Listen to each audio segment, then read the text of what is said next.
নমস্কার সবাই, কেমন আছেন? এই তো আমরা যাচ্ছি নিউ মার্কেট মাছ কিনতে। বরকে একাই যেতে বলেছিলাম, কিন্তু বর বলল যে না, তুমিও সাথে চলো।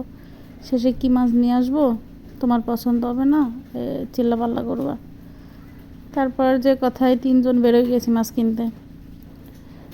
তো মূলত মাছ কেনা হচ্ছে শ্বশুরের জন্য, কারণ শ্বশুর মাংস, পেঁয়াজ, রসুন এগুলো খায় না। তা অনেক দিনের শখ ছিল যে তাকে একটা ইলিশ মাছ খাওয়াবো, মানে আমাদের সাধ্য যতটুকু সম্ভব আর কি, একটু ইলিশ খাওয়াবো। সেই ইলিশটা কেনার উদ্দেশ্যেই মূলত নিউ মার্কেটে যাচ্ছি। আর নিজের বাবার কথাও খুব মনে পড়তেছিল, কারণ আমি যখন ছোট ছিলাম তখন মাছের মাথাটা আমাকে দিত আর বলতো, তুই এখন মাছের মাথাটা খা, তারপর যখন তোর বিয়ে দেবো তোর শ্বশুর বাড়িতে গিয়ে বড় বড় মাছ আনবি, বড় বড় মাছের মাথাটা আমাকে দিবি, আমি খাবো। কিন্তু সে সৌভাগ্য এখনও হয়নি আমার। জানি না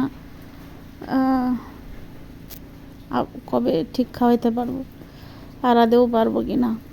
এই যে ইলিশ মাছ, উড়ে বাপরে দাম! 1 কেজির উপরে যেগুলো সেগুলো 2000-2500 টাকা কেজি চাই। তো কি আর করার, গরিব মানুষ, এত সাধ্য নেই। নিয়েছিলাম অবশ্য 2টা নিয়েছিলাম, এই 700-800 গ্রাম মতো করে 2টা নিয়েছিলাম 1700 টাকা দিয়ে। এখন ইচ্ছা তো ছিল 1 কেজির উপর একটা কিনবো, কিন্তু হলো না।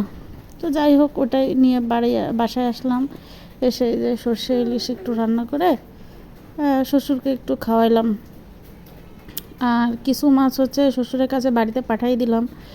বাড়িতে বাচ্চা কাচ্চা আছে, মানে ভাসুরের ছেলে, ভাসুর শাশুড়ি সবাই ছিল, তাদের জন্য আর কি একটু পাঠিয়ে দিয়েছিলাম। ধন্যবাদ ভিডিওটা দেখার জন্য। ভালো থাকবেন সবাই, সুস্থ থাকবেন, ধন্যবাদ।